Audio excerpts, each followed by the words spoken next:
अस्सलाम वालेकुम जी। अच्छा, मैं सबसे पहले अपना तारफ़ करवाना चाहूँगा। मेरा नाम तहसीन अहमद है और मैं सियालकोट में एक बिज़नेसमैन हूँ और पाकिस्तान स्टॉक एक्सचेंज के हवाले से मैं आपके साथ अपनी जो मैंने ज़ाती मालूमात हैं, जो मैंने ख़ुद सीखी हैं, वो मैं आपसे आज शेयर करूँगा।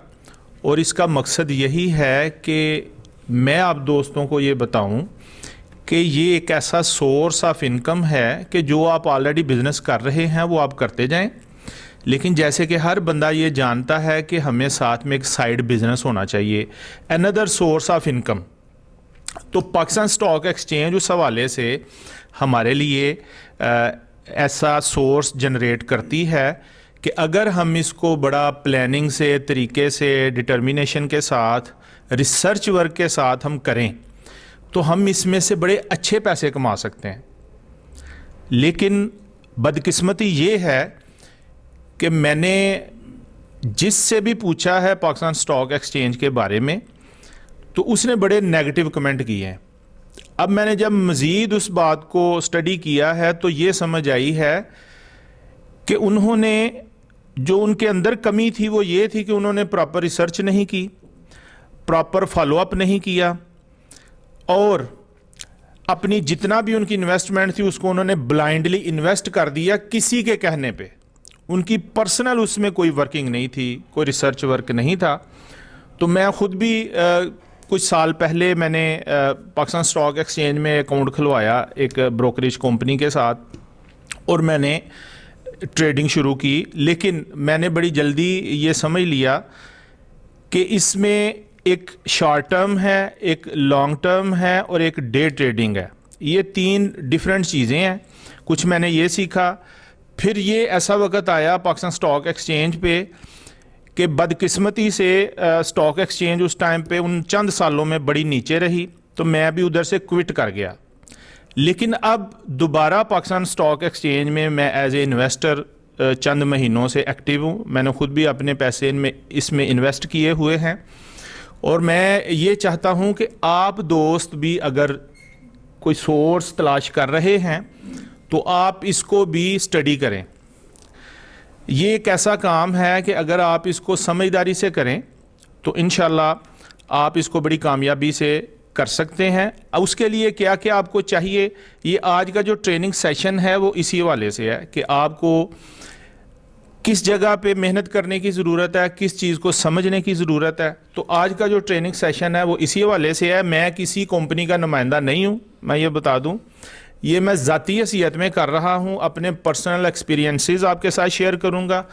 अपना नॉलेज जो मैंने ख़ुद हासिल किया है, सीखा है, वो आपके साथ शेयर करूँगा।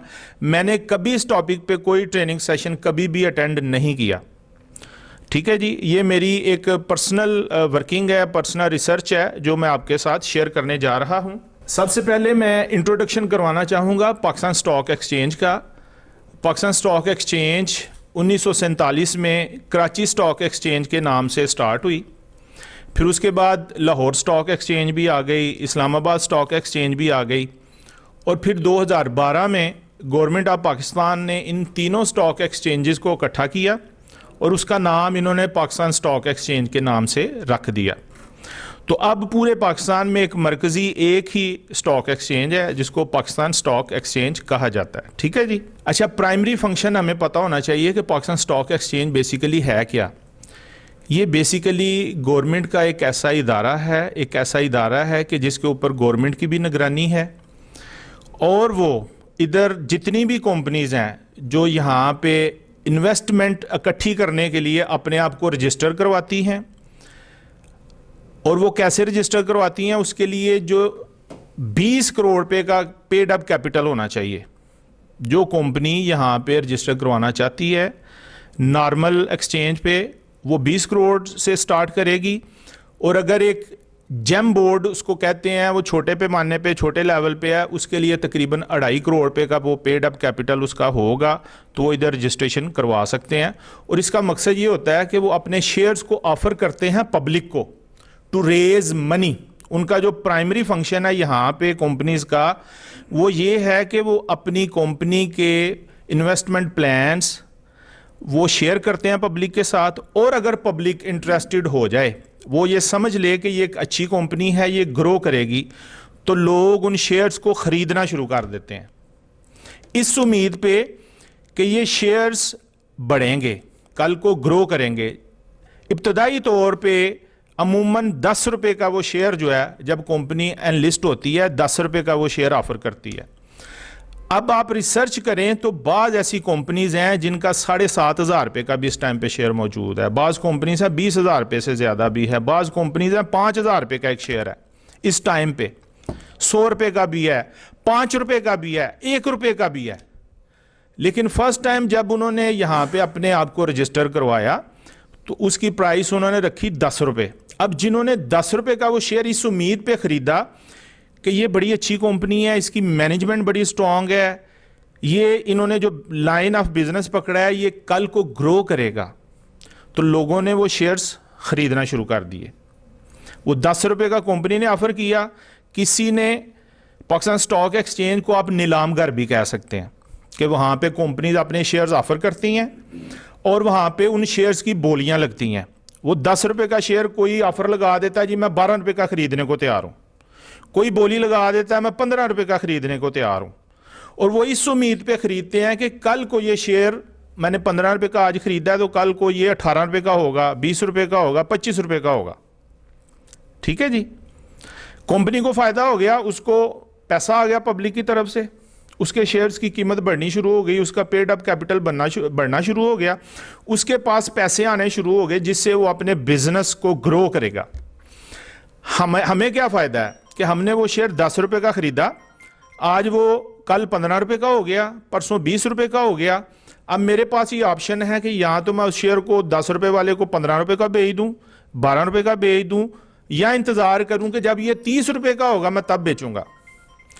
ठीक है जी, तो पाकिस्तान स्टॉक एक्सचेंज का जो प्राइमरी फंक्शन है वो यही है कि ये एक ऐसा नीलामगर है जहाँ पे कंपनीज जो हैं, जो वहाँ पे रजिस्टर्ड कंपनीज हैं। अच्छा, ये रजिस्ट्रेशन ऐसा नहीं है कि बड़ी आसानी से हो जाती है जी, जिसके पास 20 करोड़ पे है तो उसकी कंपनी उधर रजिस्टर हो जाएगी।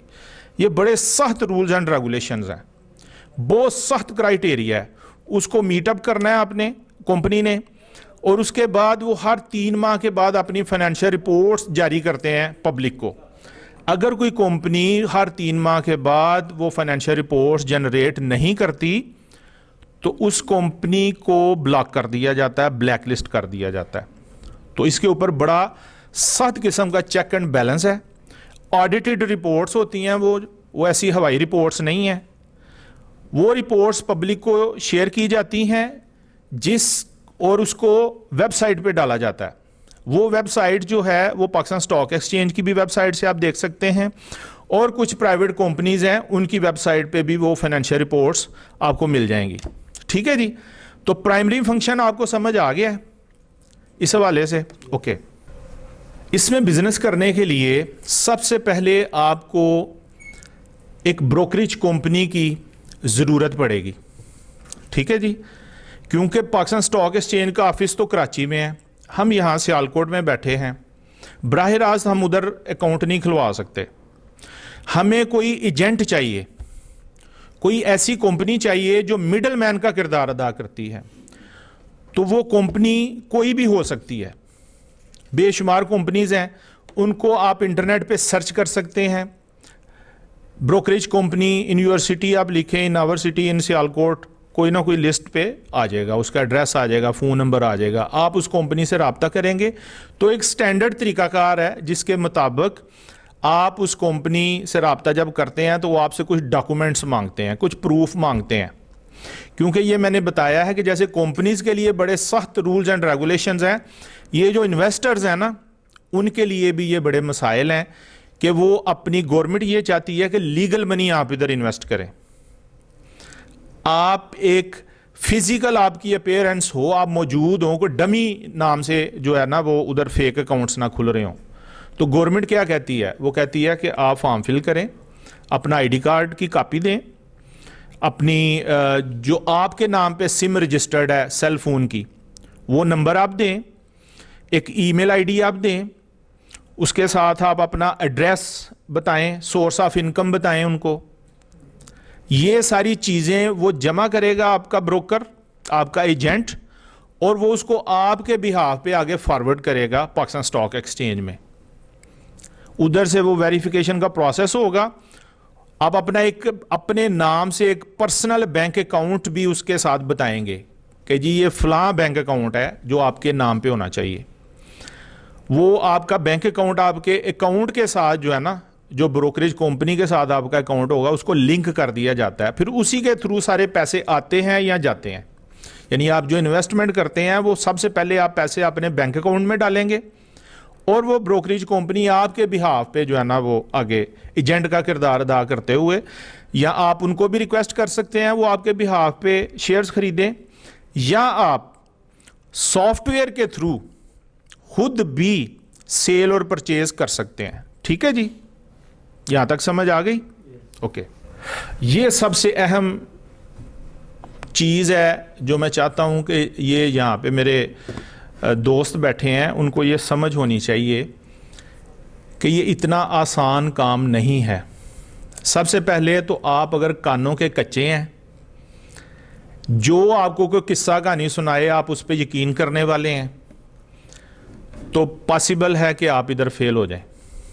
मेरी रिकमेंडेशन ये है कि आप मशवरा ज़रूर करें सबसे, लेकिन अगर आपका अपना पर्सनल इसके ऊपर स्ट्रांग ओपिनियन नहीं है, रिसर्च वर्क नहीं है, आपके अंदर डिटर्मिनेशन नहीं है, ये बड़ी ज़रूरी चीज़ है कि मैंने इसको करना है और कामयाबी से करना है, फिर आप मेहनत करेंगे। तो सबसे पहले क्या इसके लिए आपको चाहिए? डिटर्मिनेशन। उसके बाद है रिसर्च वर्क। आपकी रिसर्च बड़ी स्ट्रांग होनी चाहिए। 500 से ज़्यादा कंपनीज जो हैं वो पाकिस्तान स्टॉक एक्सचेंज के ऊपर रजिस्टर्ड हैं, 500 से ज़्यादा। अब सब में तो आप नहीं कर सकते, आपने 2, 3, 4 या 1 या 5, जितनी आपकी पॉकेट है आप उसको कोई कंपनी तलाश करेंगे। वो कैसे, वो कौन सी कंपनी होनी चाहिए, उसके लिए आप रिसर्च करें। वो रिसर्च कैसे होगी वो मैं टूल्स इंशाल्लाह आपको आगे बताता हूं, लेकिन ये आप समझ लें कि आपने पूछना सबसे है। आप बेशक आपका जो एजेंट है, जो ब्रोकरेज कंपनी का है, उसके पास अमूमन ज़्यादा इंफॉर्मेशन होती है, अप टू डेट इंफॉर्मेशन होती है, हर सेकंड मिनट की भी होती है, लेकिन आपने इंफॉर्मेशन उधर से लेनी है, फैसला खुद करना है।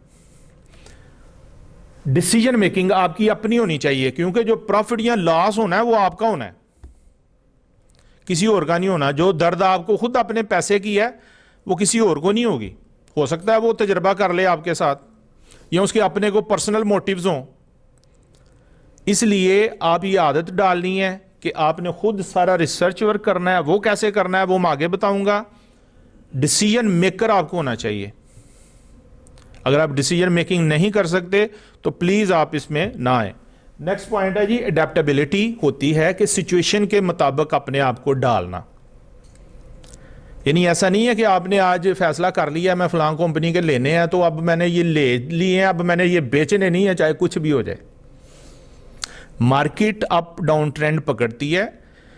आपने उस जिस भी कंपनी के लिए हैं आपने उसकी पूरी फाइनेंशियल रिपोर्ट्स पे नज़र रखनी है, और अगर आप ये समझते हैं कि वो कंपनी लॉस में जा सकती है या लॉस में जाना शुरू हो गई है या वो नेगेटिव अप्रोच पे है इस टाइम, तो आपके अंदर इतनी फ्लेक्सिबिलिटी होनी चाहिए कि आप फौरी तौर पे एक नया डिसीजन ले सकें।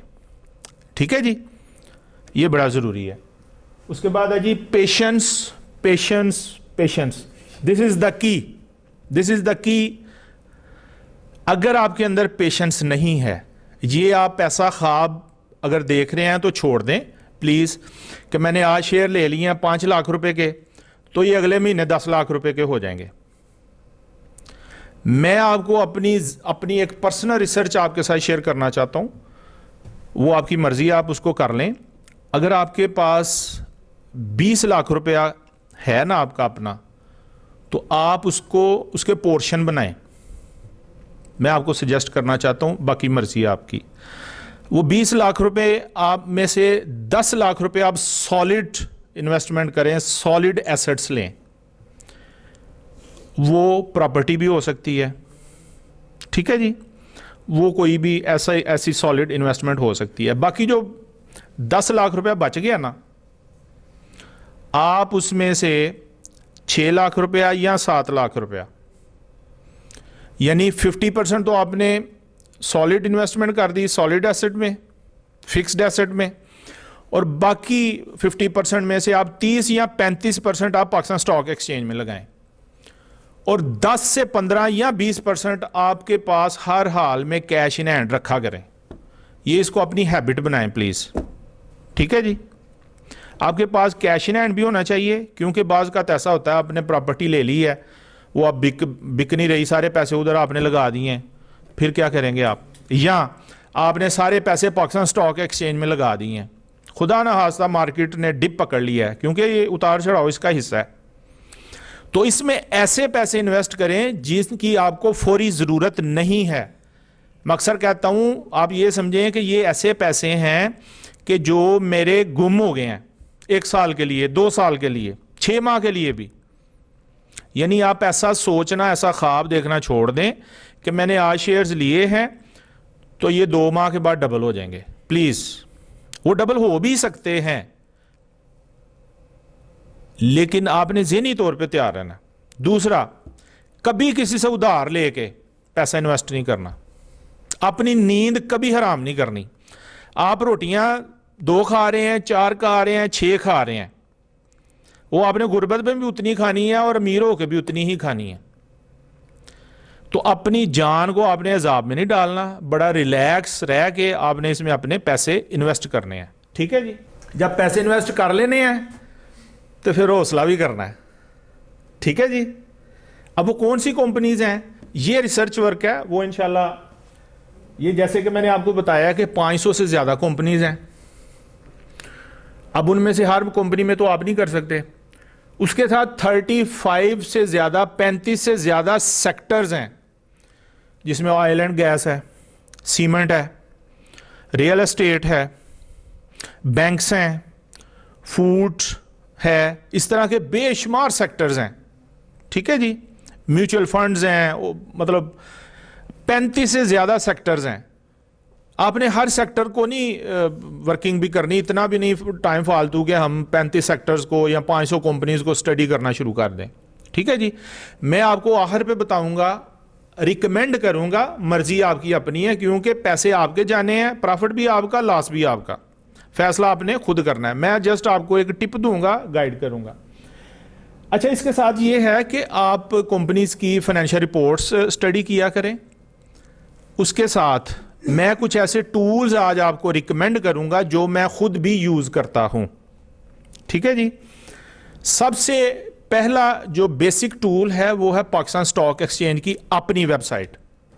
उसका एड्रेस इधर लिखा हुआ है जी, psx.com.pk। ये आप नोट कर लें या इसका इमेज ले लें। पाकिस्तान स्टॉक एक्सचेंज जब ओपन होती है, अमूमन 9:30 बजे रोज़ाना ओपन होती है और 3:30 बजे तक नॉन स्टॉप चलती है। अलबत्ता जुम्मे वाले दिन जो है वो टाइमिंग थोड़ी सी डिफरेंट हो जाती है, जुम्मे की वजह से, हफ्ता इतवार छुट्टी है। तो जैसे ही स्टॉक मार्केट ऑन होती है, इस वेबसाइट पे शेयर्स फ्लक्चुएट करना शुरू कर देते हैं, ठीक है जी। तो इधर से आप फॉलो अप ले सकते हैं पाकिस्तान स्टॉक एक्सचेंज की वेबसाइट से, कौन सा स्टॉक ऊपर जा रहा है, कौन सा नीचे जा रहा है, और हर कंपनी की फाइनेंशियल रिपोर्ट्स, इस तरह के मामलात आप इधर से देख सकते हैं। उसके बाद है जी scstrade.com, ये भी एक वेबसाइट है। फिर एक वेबसाइट है जी सरमाया.pk, ये भी एक वेबसाइट है। और इस तरह की बेशुमार हैं। ये कुछ ब्रोकरेज कंपनीज ने बनाई हुई हैं वेबसाइट्स अपने क्लाइंट्स के लिए, ठीक है जी, उनको गाइड करने के लिए, उनको अपनी तरफ अट्रैक्ट करने के लिए। और कुछ प्राइवेट लोगों ने भी बनाई हुई हैं जो खुद भी इन्वेस्टर हैं बड़े पैमाने पे, वो भी मैं इंशाल्लाह आपको बताता हूँ। अच्छा, आपने कैसे खरीदने और बेचने हैं? जब आपका अकाउंट ओपन हो जाएगा ब्रोकरेज कंपनी के साथ, वो आपको एक यूज़र आईडी और पासवर्ड देंगे। वो यूज़र आईडी और पासवर्ड जो है वो आप अगर उस जिस ब्रोकरेज कंपनी का आपने अकाउंट लिया उसकी वेबसाइट पे आप जाएंगे, उधर से आप डेस्कटॉप पे भी सॉफ्टवेयर डाउनलोड कर सकते हैं और अपने मोबाइल में भी ऐप डाउनलोड कर सकते हैं। ठीक है जी। हर ब्रोकरेज कंपनी का अपना एक पोर्टल उसने बनाया हुआ है, उसका अपना एक यूजर आईडी पासवर्ड है जो वो आपको देगा। आप जैसे ही वो पासवर्ड लें आप उसको चेंज कर लें। ठीक है जी। और वो किसी को पासवर्ड आपने नहीं देना। मैं सॉफ्टवेयर यूज कर रहा हूं जो bmatrade.com, मैंने अपने लैपटॉप के ऊपर भी वो सॉफ्टवेयर इंस्टॉल किया हुआ है डेस्कटॉप पे, और मेरे मोबाइल में भी ऐप इंस्टॉल है BMAtrade की, जिसके थ्रू मैं पूरी मार्केट को भी स्टडी करता रहता हूँ। शेयर्स को मैंने ख़रीदना हो बेचना हो मैं ख़ुद भी ये कर लेता हूँ, और जो उस कंपनी का नुमाइंदा है उससे भी मैं कभी रिक्वेस्ट कर लेता हूँ। बाज़ का तो ऐसा हुआ है कि जी मैं सफ़र में हूँ, गाड़ी पे जा रहा हूँ, तो अचानक मुझे को खबर आई है कि जी फ़लाँ शेयर्स ख़रीद लेने चाहिए या बेच लेने चाहिए, तो यहाँ तो मैं गाड़ी साइड पे खड़ी करूँ और सॉफ्टवेयर से खुद ऑपरेट करूँ। तो यहाँ मेरे पास एक ऐसी भी ऑप्शन है कि मैं उस BMA कंपनी के मैनेजर को रिक्वेस्ट करूँ या उसके नुमाइंदे को, या जोन सी भी कंपनी है उसके नुमाइंदे को मैं रिक्वेस्ट करूँ कि आप मेरे बिहाफ पे फ़लाँ शेयर्स इस रेट के हिसाब से ख़रीद लें और फ़लाँ या बेच दें। तो वो एज एजेंट उसके पास ये एक्सेस होती है कि वो आपके शेयर्स को ख़रीद भी सकता है और बेच भी सकता है। जब आप वो आपके लिए ख़रीदेगा तो आप उसको सेम डे आपने पेमेंट भी करनी है उन शेयर्स के बस जो आपने ख़रीदे हैं। मतलब ऐसा कई दफ़ा हुआ है कि मैंने रिक्वेस्ट की है कि जी 1 लाख रुपए के या 50,000 रुपये के या 5 लाख रुपए के शेयर्स ख़रीद लें जी। उन्होंने ख़रीद लिया, उनकी मेहरबानी है।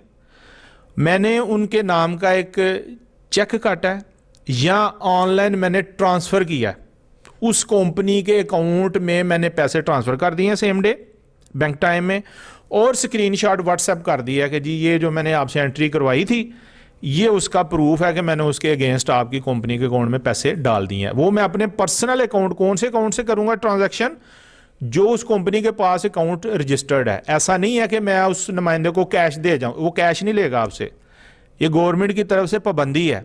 या वो कहते हैं क्रॉस चेक हो या चेक हो या ऑनलाइन ट्रांजैक्शन। ठीक है जी, यहाँ तक बात समझ आ गई?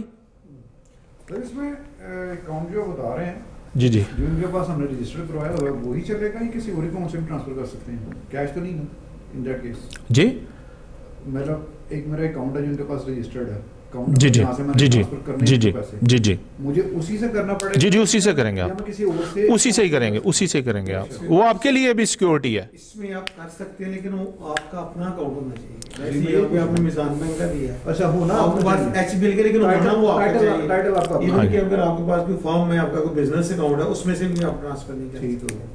टाइटल आपका अपने नाम का हो। रिस्ट्रिक्शंस लगी ये कंपनी के नाम का, में आई है नहीं तब से इन्होंने जी जी, कंपनी के नाम का ये अकाउंट नहीं होता। ये बेसिकली पर्सनल नाम से हमारा अकाउंट खुलता है और पर्सनल नाम से हम ट्रांजैक्शन कर सकते हैं। ठीक है जी। अच्छा, इसमें टेक्निक ये है कि आप जब शेयर्स ऊपर जाते हैं ना तो वो बेचने का टाइम होता, खरीदने का नहीं होता। ये एक फार्मूला थोड़ा सा समझ लें। शेयर्स जब नीचे जाते हैं वो खरीदारी का टाइम होता है। जैसे कि आजकल मार्केट नीचे जा रही है या नीचे गई हुई है, so this is the time to purchase. अगर इस टाइम पे आप बेचेंगे तो फिर तो नुकसान में बेचेंगे ना, तो ये कोई अच्छा कारोबार तो ना हुआ। अच्छा कारोबार ये है, मैंने आपको कहा था कि आपके पास हर वक्त कैश इन हैंड होना चाहिए।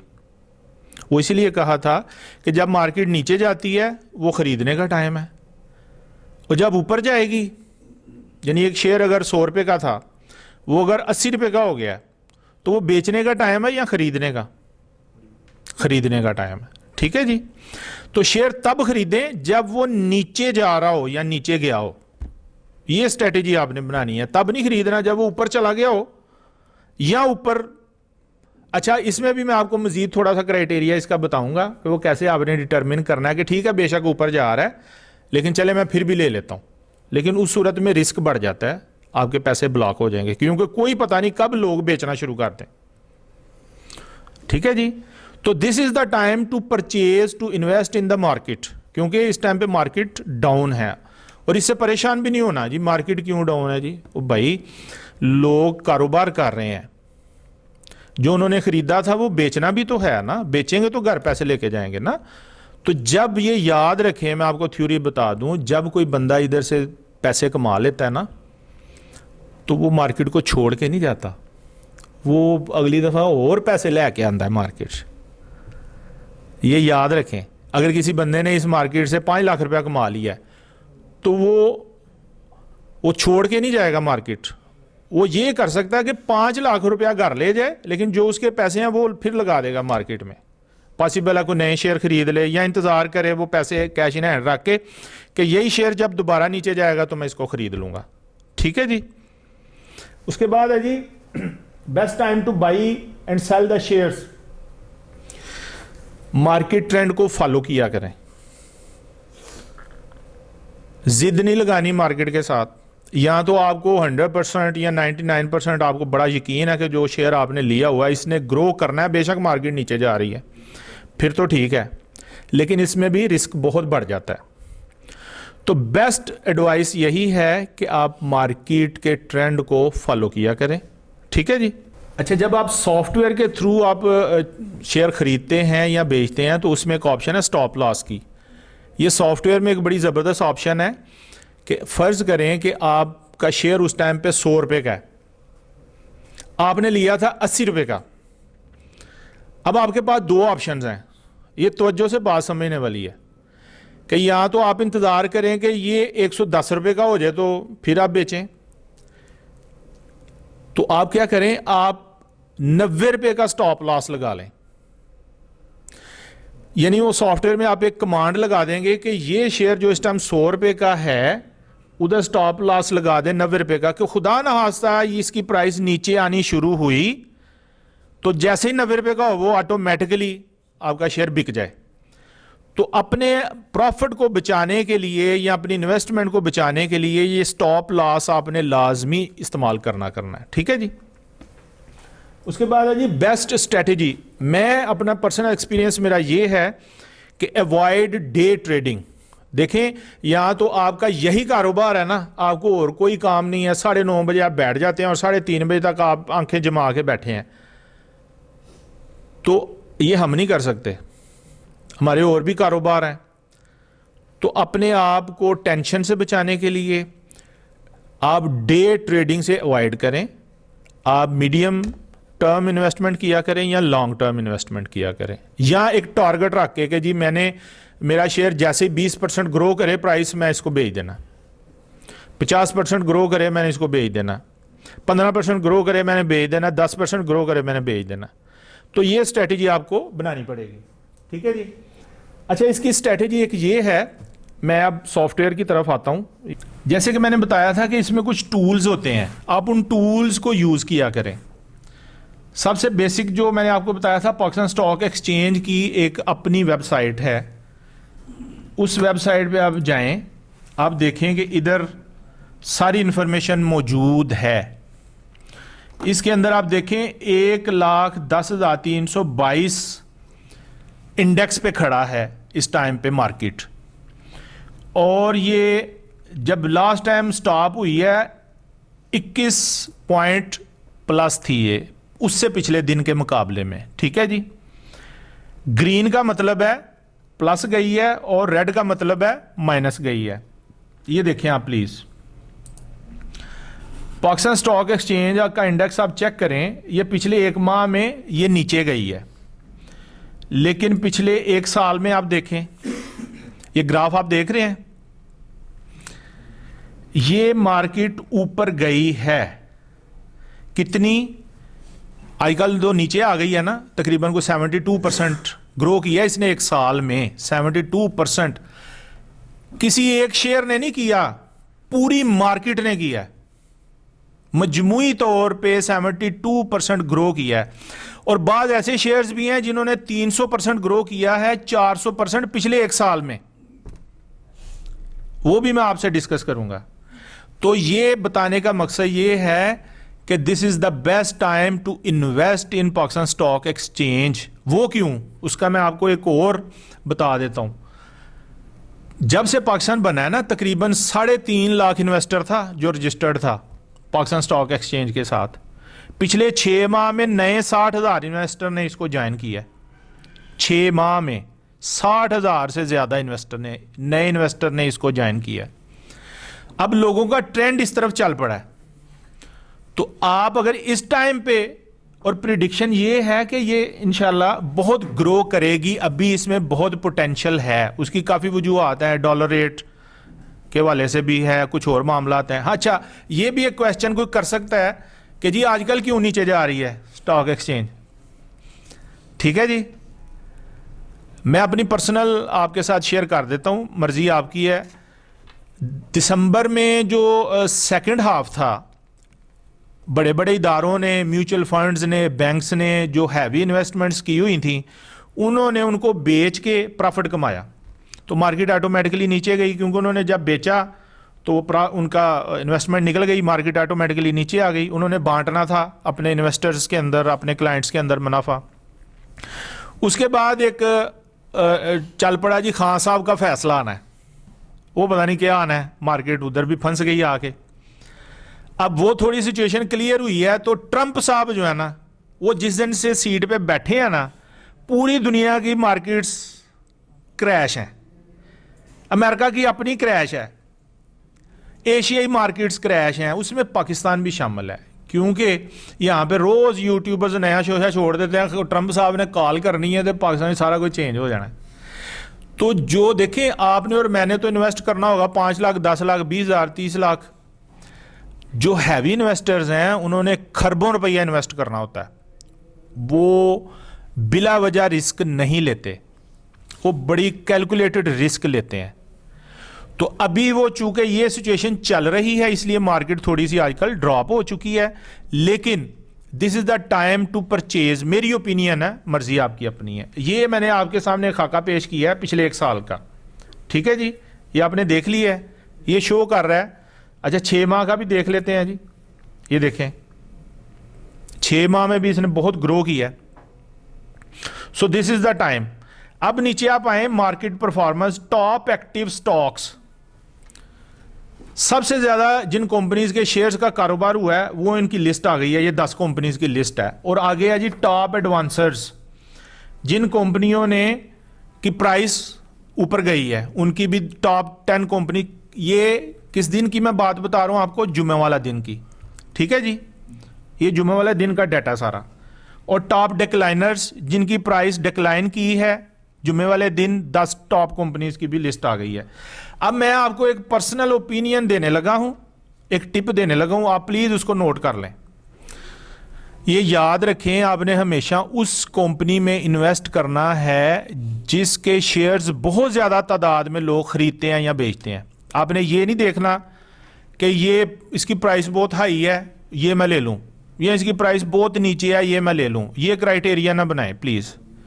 क्राइटेरिया आपने बनाना है कि जिसके शेयर्स में लोग ट्रेड करना पसंद करते हैं, खरीदना बेचना। अब मैंने अपना एक पर्सनल बनाया हुआ है, एक स्केल बनाया है, वो मैं आपसे शेयर कर देता हूं। कुछ होते हैं पेनी स्टॉक्स, 10 रुपए तक या 10 से नीचे या 10 के इर्द गिर्द को आप पेनी स्टॉक्स कह सकते हैं, ठीक है जी।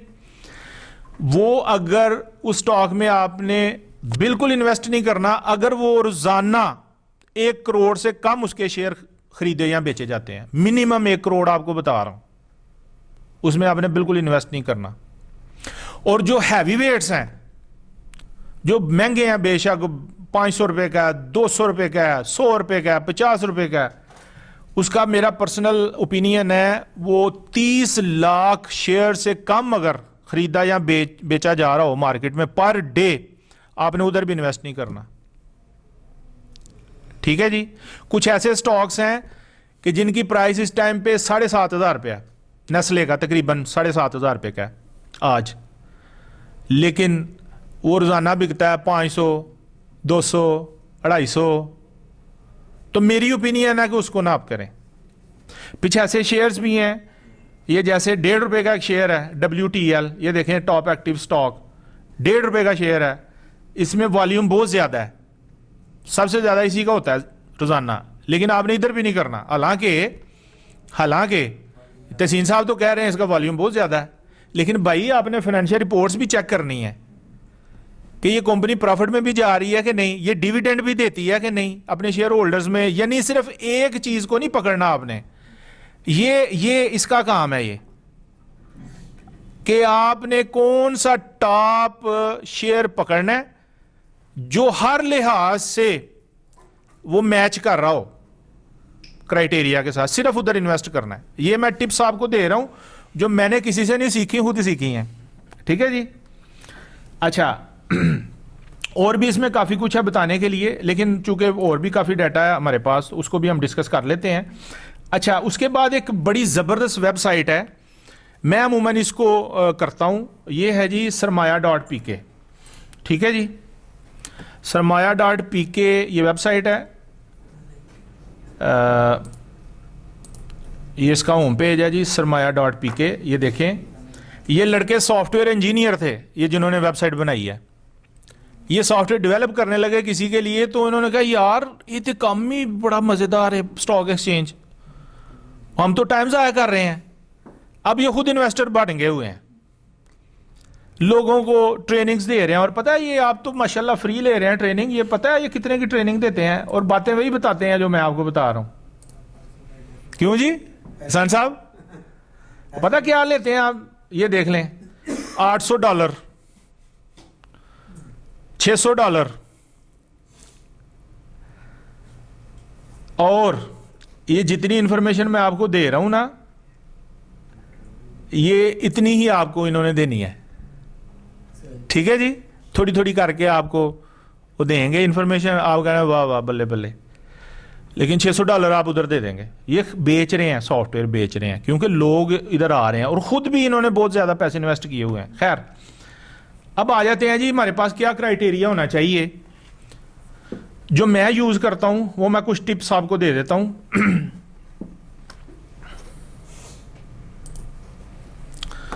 वो ये है कि आप टॉप डिविडेंड यील्ड कंपनीज, एक क्राइटेरिया मैं आपको बताने लगा हूं कि कैसे आइडेंटिफाई होगा ये कंपनी फाइनेंशियली बड़ी स्ट्रांग है।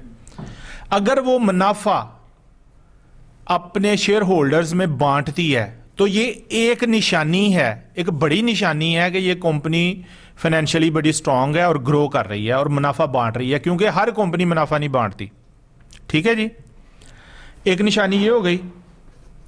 अब वो किधर से आपने देखना है, वो लिस्ट आपको इधर से मिल जाएगी, स्टॉक्स, सरमाया.pk का स्टॉक्स, और ये देखें म्यूचुअल फंड फेवरेट,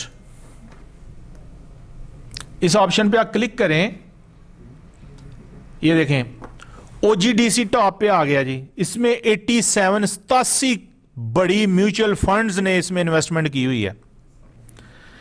पीपीएल में 86 म्यूचुअल फंड्स ने, पीएसओ में 78 ने, लक में 53, एफएफसी 47, माड़ी में 45। अच्छा, अब एक तो ये हो गया नंबर ऑफ फंड्स इन्वेस्टेड। अब ये चेक करते हैं सबसे ज्यादा पैसा किस में लगाया हुआ है इन कंपनीज ने।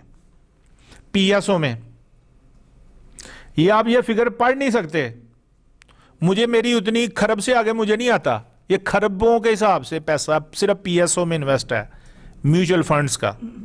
तो ये भी एक क्राइटेरिया है आइडेंटिफाई करने का कि कौन सी कंपनी फाइनेंशियली स्ट्रांग है, क्योंकि म्यूचुअल फंड्स ने बड़ा कैलकुलेटेड रिस्क लिया होता है।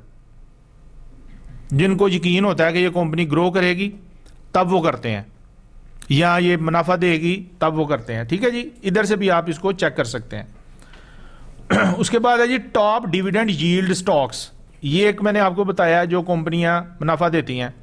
ये लिस्ट आ गई जी हमारे पास, कैपको टॉप पे है, इसका 36 रुपए का शेयर है आज की डेट में, और ये पूरे साल में इसने 8.5 रुपया इसने प्रॉफिट दिया है। ये पता है तकरीबन 29% इन्होंने मुनाफा दिया है।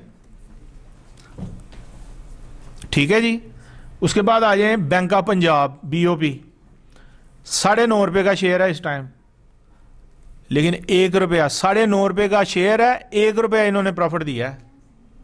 1 रुपये से क्या मुराद है, किसी को समझ आई है?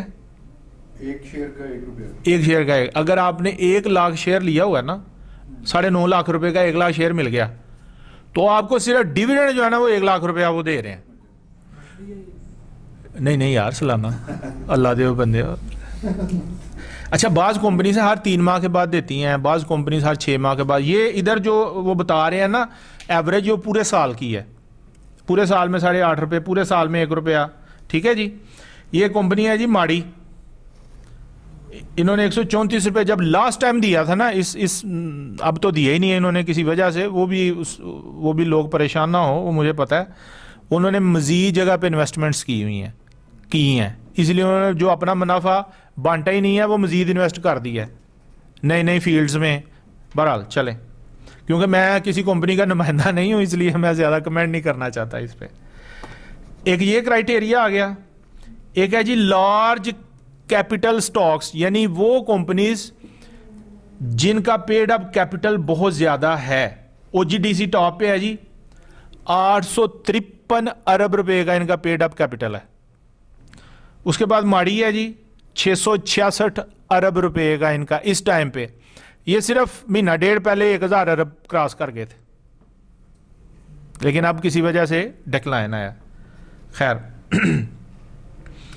इसमें देखें बेशुमार ऑप्शंस हैं, आपने प्लीज इनको स्टडी करना है। ये मैंने आपको टिप दे दी है, पढ़े लिखे हैं सारे माशाल्लाह, बाकी आपकी मर्जी है आप इसको कैसे करते हैं। ठीक है जी, यहां तक मेरा हल समझ आ गई है।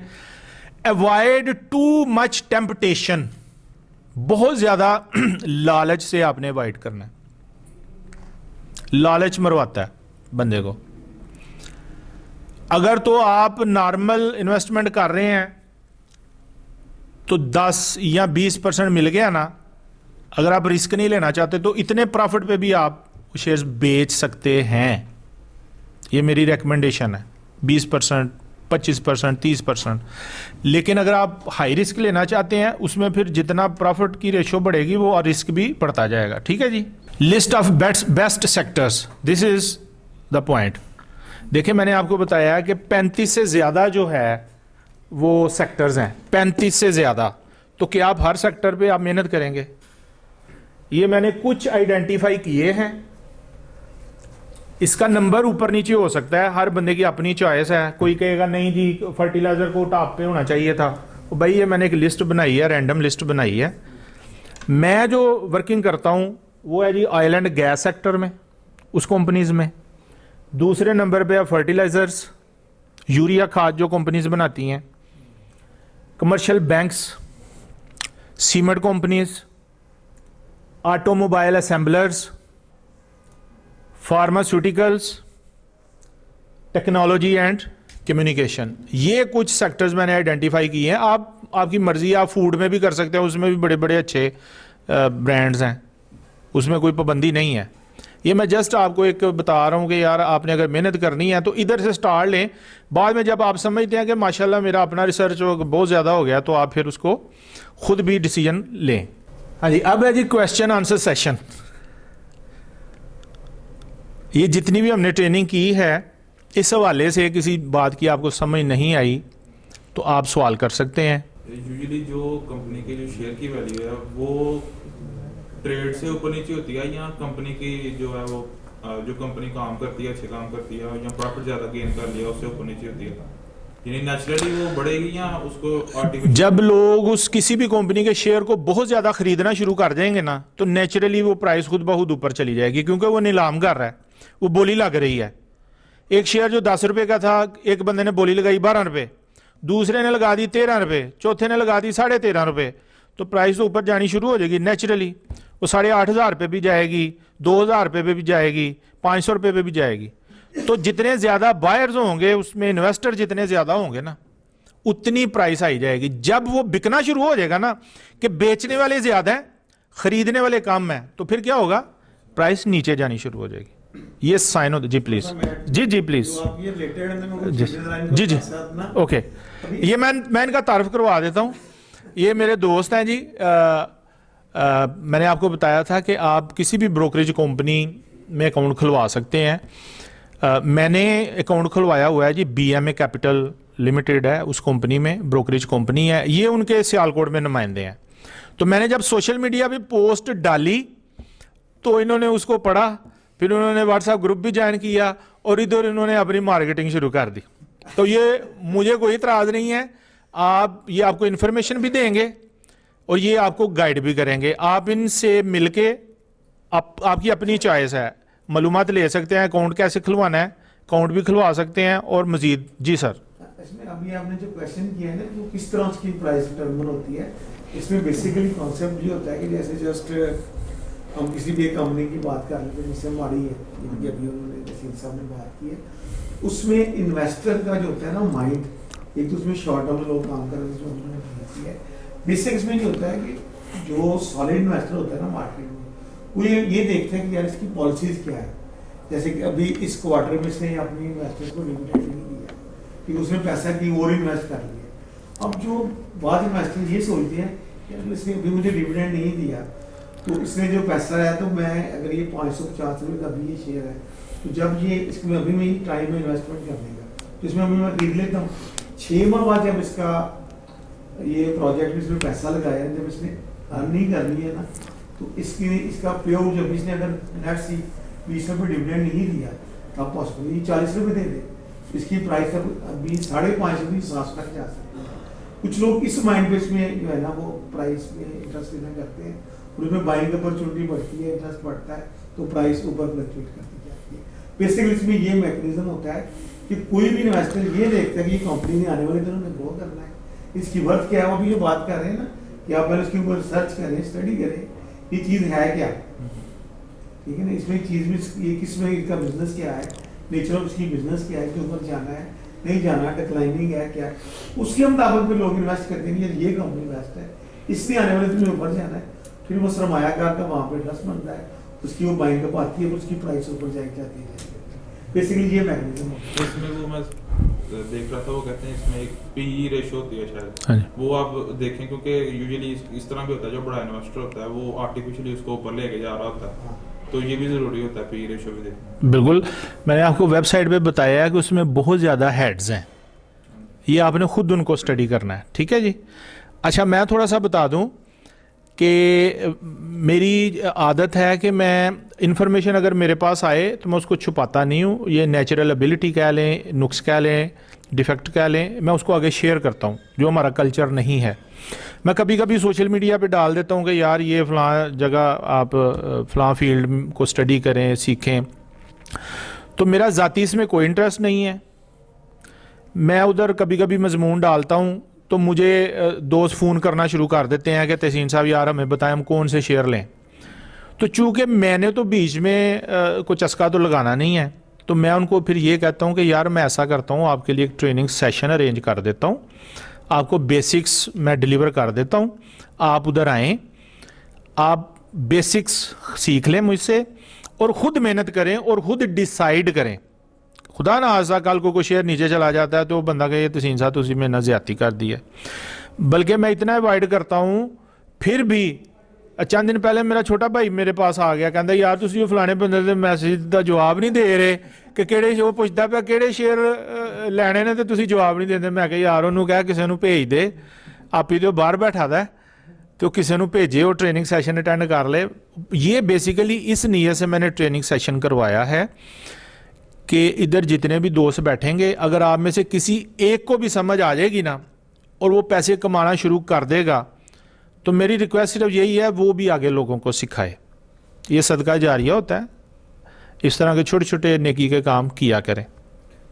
ठीक है जी। कंपनी जो होती हैं ये डिविडेंड किसी एक जो स्पेसिफिक 3 मंथ्स या 6 मंथ्स उसके पाबंद नहीं है। नहीं, कोई पाबंद नहीं है। बोर्ड ऑफ डायरेक्टर्स डिसीजन ले सकता है कि बेशक हम प्रॉफिट में हैं, लेकिन हम ये जो मुनाफा कमाया है इसको डिविडेंड नहीं दे रहे, हम मजीद एक्सपेंड करने जा रहे हैं। ये माड़ी में यही हुआ है ना अभी कि उन्होंने मुनाफा कमाया है लेकिन वो 1 रुपया भी नहीं बांटा, जबकि पिछले साल उन्होंने कितना बांटा जी? 134 नहीं, वो 6 माह में था 134, पूरे साल में 232 रुपए उन्होंने पर शेयर बांटा है। इसके अलावा बोनस शेयर भी दिए। Bonus share 800%। जी जी शेयर और प्लस जो आपके पास शेयर पड़े होते हैं उनकी जो वैल्यू है वो इंक्रीज होती है साथ साथ। जी जी बिल्कुल होती है। हाँ जी, हाँ जी। देखिए 2 तरीके हैं इसमें इन्वेस्ट करने के। एक आपकी नज़र जो है ना वो शेयर की प्राइस पे है और दूसरी नज़र आपकी डिविडेंड पे है। बाज़ लोग कहते हैं मैंने सेफ इन्वेस्टमेंट करनी है और सिर्फ उसमें करनी है जो बड़ा अच्छा डिविडेंड देते हैं और पिछले 3 4 5 साल से दे रहे हैं। बाज़ लोग सिर्फ उधर इन्वेस्ट करते हैं, लेकिन बाज़ लोग ऐसे भी हैं वो रिस्क लेना चाहते हैं, वो रिस्क लेते हैं, कहते हैं यार ये 100 रुपये का इन्हें ग्रो करना है। मैं आप कहते हैं तो आपको दिखा देता हूँ, बाज़ ऐसी कंपनीज हैं उन्होंने 400% ग्रो किया है। ये फार्मास्यूटिकल मैंने अभी आपको सेक्टर बताया था, उनका फोकस कैपिटल गेन हो जाता है ना, हम कैपिटल गेन लेते हैं। ग्लेक्सो कंपनी है, मुझे एग्जैक्टली याद नहीं है, शायद 325% उसने ग्रो किया है 1 साल के अंदर। मैं अभी कहते हैं तो वो दिखा देता हूँ उसका पूरा चार्ट। बहुत सी कंपनीज हैं, बहुत हैं, मतलब ये तो बेशुमार कंपनीज हैं। लेकिन जरूरी नहीं है कि जो शेयर बहुत महंगा है वो डिविडेंड भी बहुत ज्यादा दे रहा है, ये जरूरी नहीं है। ठीक है, अभी मैंने आपको बताया है बैंक ऑफ पंजाब 9.5 रुपये का शेयर है, डिविडेंड वो दे रहे हैं 1 रुपया, ये बहुत बड़ा डिविडेंड है।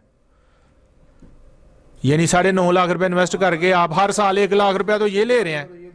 बट इसके ऑन अदर हैंड ये भी है, बैंक ऑफ पंजाब अगर 3 महीने आप पीछे चले जाए ना, हाँ जी, तो इसकी प्राइस 5-5.5 रुपए थी।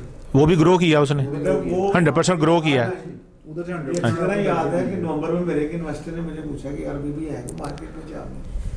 मैंने कहा यार मेरे कैलकुलेशन के मुताबिक मुझे ऐसे लग रहा है कि बैंक ऑफ पंजाब में अब इसमें भी आएंगे, क्योंकि इसमें इसकी अब डिविडेंड भी से दिया है, और डिविडेंड भी इसने तकरीबन 2-3 साल बाद दिया है, पिछले सालों में इसने नहीं दिया। इसमें मुझे चांस नजर आता है कि इसकी अर्निंग भी बेहतर हो गई है, ये यहाँ से ग्रो कर सकता है। उम्मीद है मेरा 3 मंथ में डबल हो गया, हाँ जी, 5 रुपये से 10 रुपये का हो गया। तो दुनिया का कोई बिजनेस इतना आपको रिटर्न नहीं देता। अभी ये बात कर रहे थे ना, आपने अपना गेन कितना लेना है, 10%, 20%। अगर आप उसको कंपेयर करते हैं ना, लेट्स सी मैं आपको एग्जाम्पल ये देता हूँ कि आपने 1 लाख इन्वेस्ट किया है, तो 1 लाख में अगर आपको 10% 1 माह बाद गेन मिल गया तो आपने 10,000 रुपये कमाया। इट मीन कि अगर आप उसकी रेशियो निकालें ना बैंक के साथ, बेसिकली वो 110% नहीं है, वो उसकी रेशियो अगर आप 12 से मल्टीप्लाई करें जी जी, तो कहाँ चली जाती है। या फिर अगर आप उसको 10 दफा आप उसी 1 लाख में इन्वेस्ट करके 10 दफा अगर आप 5% भी गेन लें तो आपको तो 50% गेन हो गया।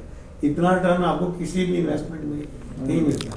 लेकिन बात वही है जो वो बता रहे हैं अपनी स्पीकिंग में, इसके लिए आपके लिए पैशन। कंक्लूजन मैं करना चाहता हूँ जी। कंक्लूजन ये है कि आप हमेशा अपने पैसों से आपने करना है, और उन पैसों से नहीं करना जो आपके पास फालतू नहीं है। जो पैसे फालतू हैं सिर्फ वो इधर इन्वेस्ट करने हैं, और कम से कम जेहन में बिठा लें कि पॉसिबल आप 1 साल के लिए आपके पैसे इधर फंस सकते हैं, 2 साल के लिए फंस सकते हैं, क्योंकि ज़रूरी नहीं है जो शेयर आपने लिया है वो अब ऊपर जाने का टाइम है। पॉसिबल है वो 2-3-4 माह के लिए नीचे चला जाए, तो आपने भागना नहीं है शेयर की। जी प्लीज। इन सम केसेस ये टाइम फ्रेम मंथ्स की बजाय ईयर्स में भी हो सकता है। जी। अब मैं आपको बताता ना, बैंक ऑफ पंजाब की जैसे भी बात कर रहे हैं ना, ये 3 साल बाद जो है ना इसने ग्रोथ की। हाँ जी, अदरवाइज ये लोगों की एवरेज इसकी कोई लॉजिक ही नहीं बनता कि एक बैंक है, स्टैब्लिश है, चल रहा है, उसकी शेयर्स की वैल्यू 5-6, 4-5-6 रुपए 8-9 रुपए में लोगों ने, तो ये सम टाइम फ्रेम ज्यादा भी हो सकता है। इसलिए कहते हैं पैसा वो लगाना है जो आपके पास किया है। सर ये 3-4 साल का पीरियड है, इसको आप मिड टर्म कहते हैं कि लॉन्ग टर्म कहते हैं? अब ये लॉन्ग टर्म में ये लॉन्ग टर्म है, लॉन्ग टर्म है। मिड टर्म आप 6 माह कह लें, 8 माह कह लें, ये मिड टर्म है। डे ट्रेडिंग से भी अवॉइड करना है।